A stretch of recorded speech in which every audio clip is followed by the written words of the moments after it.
네, 안녕하십니까. 상하이 클래스 캡틴입니다. 오늘은 A주 3분기 실적 속으로 한번 들어가 보도록 하겠습니다. 연차 보고서만큼은 아니지만 3분기 분기 실적 보고서에도 많은 그런 정보들이 담겨져 있고 또 연말 연시의 랠리를 위한 기본적인 그런 정보나 근거를 제공하기 때문에 우리가 또 잘 봐야 할 것 같습니다. A주는 2021년 1분기 이후에 지속적으로 하락세의 분위기입니다. 그래서 5,300여 개 기업들의 매출액이 3분기 기준으로 52.5조 위안, 마이너스 0.87% 정도였고요. 순이익은 4.4조 위안을 전체적으로 기록을 해서 0.53% 정도 빠진 것으로 그렇게 기록이 되어 있습니다. 전반적으로 3분기의 기업 실적, 특히 이제 매출액의 성장률은 좀 답보 상태입니다. 가격이 하락하는 전체적으로 그 디플레이션의 영향을 받은 것이 주요 요인입니다. 그래서 이익도 물론 중요하지만 전체적인 분위기가 좋아서 기업에게는 매출액이 성장하는 것이 더 중요한데 이런 매출과 이익 자체가 사실은 이제 불가분의 관계이기 때문에 매출액 성장이 없이 이익이 늘어나는 그런 모양새가 나오면 그것은 불황형 관리에 들어간 그래서 비용을 줄인 그런 결과라고 보여지는데 A주의 전체적인 영업 비용 자체도 마이너스 1.75%가 감소했는데 마이너스 0.87% 줄어든 매출액보다 비용이 더 크게 감소를 했습니다.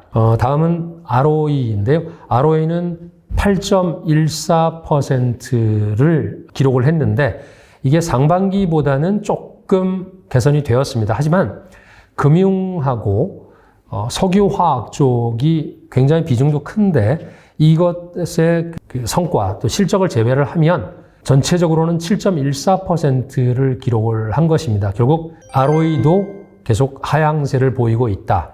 그리고 80% 정도가 흑자를 기록을 하기는 했는데 전년 동기 대비해서 순이익이 증가한 회사를 보면 46%만 증가를 했고 나머지는 전년 동기 대비해서 순이익의 성장률이 마이너스를 기록을 한 회사가 54%입니다. 결국 시장이 기대했던 그런 실적에 미달한 기업들이 54%로 더 많았다. 이렇게 보시면 될 것 같아요. 그래서 다시 요약하면 전체적으로는 좋지 않은 성적표를 받았습니다. A주 전체적으로. 그럼에도 불구하고 한 가지 조금 주주 입장에서는 향후에 전체적으로 이런 방향으로 갈 것 같은 게 배당 금액 자체는 더 많이 늘어났습니다. 그래서 3분기 기준으로 전년 동기 대비해서 보면은 거의 서너 배의 배당 금액 또는 배당 기업 수가 늘어났기 때문에 이것은 아마도 정부의 정책의 유도에 의한 그런 결과인 것으로 판단이 되고 있습니다. 그리고 우리 한국의 그 코스피와 같은 CSI 300 이 대표 지수인데요.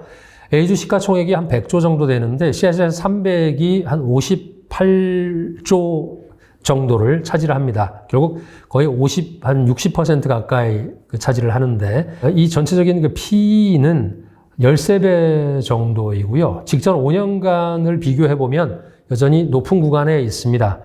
그래서 이제 매출액은 정체됐는데 은행이나 보험, 금융 쪽하고 또 석유화학 쪽이 좋아서 그걸 빼놓고 보면은 중소기업들은 CSI 300에서도 이제 중대형 기업들이 포진이 되어 있지만 상대적으로 좀 규모가 작은 기업들은 어렵습니다. 그리고 실제로 이제 다른 시장에서도 이런 분위기는 우리나라도 마찬가지로 이제 계속 확인이 되는데 경기 침체기에 대형사가 더 안정적인 것입니다. 왜냐하면 대형사들이 호황기에는 중형 또는 중소형사에 아웃소싱을 많이 주기도 하지만 불황이 오거나 경기 침체가 되면 외주를 줄이고 또 대금 지불도 조금 늦추는 등 이런 나름대로의 자구 노력을 하기 때문에 가격도 내리라고 이제 압박을 하기도 하고 해서 다양한 수단을 동원해서 중소기업의 그 부담을 전가하기도 합니다. 그래서 중형 기업들로 구성된 CSI 500 지수의 그 이익의 하락폭은 더 확대가 되고 있는 것이 여기서도 보입니다. 그리고 그보다 더 작은 회사들로 구성되어 있는 CSI 1000 이쪽도 상당히 좀 압박을 받고 있는데요. 3분기의 이익 하락은 큰 반면에 밸류에이션은 최근 8년 이래에 최고치고 직전 한 5년만 보면은 굉장히 많이 올라가 있습니다. 이게 과도하게 올라가 있는 그런 분위기인데요. 사실 창업한하고 과창반 등의 이런 밸류에이션의 진폭, 변화폭이 훨씬 더 큰 것은 이쪽에 포진되어 있는 업체들이 대부분 신흥산업이고 그 신흥산업의 대표적인 주자들이 이제 신재생에너지라든가 태양광이라든가 반도체 이런 산업들이 몰려있기 때문입니다. 창업한 50 지수의 그 3분기 이익도 전년 대비해서 하락하고 있는 그런 추세입니다. 창업한 50의 그 밸류에이션을 보시면 지난 4년 전, 지난 5년 동안 대비해서 보시면 좀 낮은 것으로 이제 포지셔닝을 하고 있지만 최근에 이제 올랐음에도 불구하고 하지만 그때가 사실 너무 높게 밸류에이션을 줬던 것이고 지금은 역사적으로는 조금 낮은 수준에 있긴 하지만 이것이 뭐 적정 수준이냐 싸다 이것은 좀 판단의 차이가 있을 것 같습니다.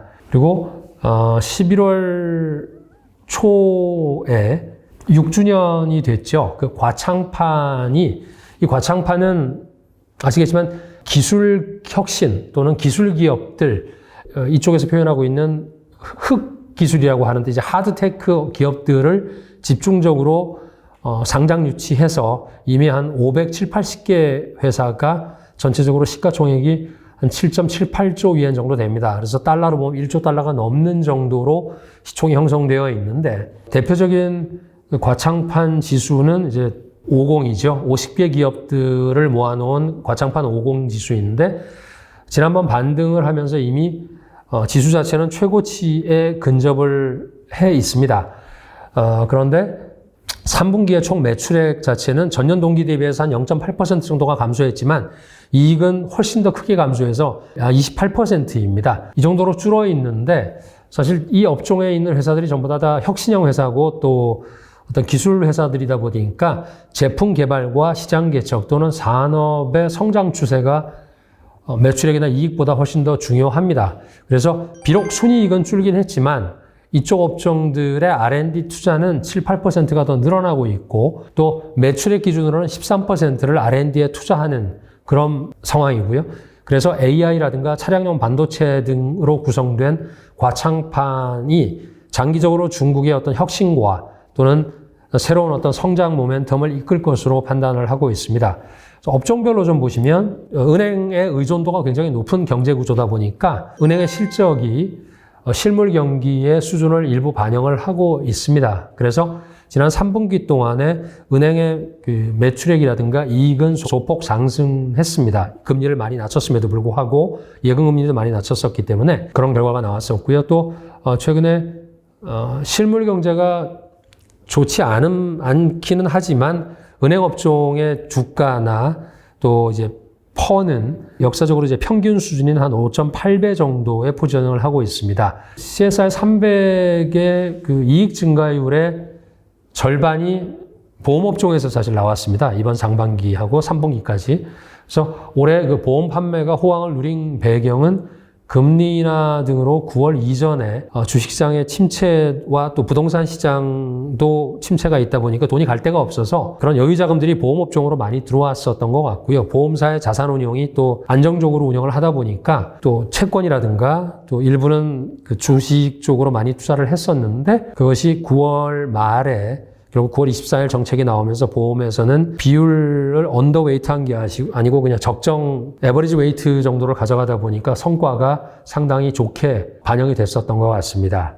식음료 쪽은 역시 소비업종이다 보니까 2021년부터 지속적으로 이익이라든가 매출액도 그대로 뭐 꾸준히 성장하지는 않고 뭐라 그럴까요? 현상 유지하는 정도 이렇게 가고 있습니다. 결국 주민의 소비 상황이 직접적으로 다 반영이 되는 그런 소비업종의 모습, 전형적인 모습을 보여주고 있고요.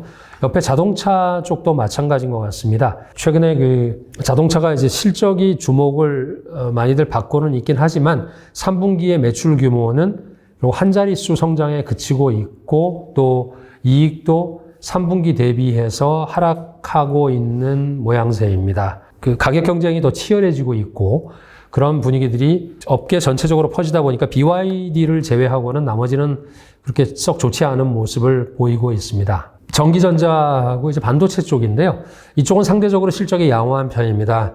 배경은 화웨이가 선전을 하고 있고 또 자동차 업계 전체적으로는 성장이 좀 더뎌지긴 했지만 전기차가 견인을 하면서 전자 그 부품이라든가 또는 기기 등의 수요를 견인을 했습니다. 그래서 반도체 업종은 대부분 기업이 또 과도한 밸류에이션을 받고 있긴 하지만 국가의 전략 산업으로서의 그런 국산 대체라든가 이런 그 모멘텀으로 인해서 막대한 자금들이 투자되고 있습니다. 그래서 R&D 쪽의 투자는 이쪽 업종에서 14%가 늘어났고 또 그 A주 전체적으로도 한 1조 1천억 원 정도의 R&D가 투자가 되고 있어서 중국 기업들 전반적으로 어려움에도 불구하고 기술 또는 질적 성장을 위한 그런 투자 의지는 계속 확인이 되고 있습니다.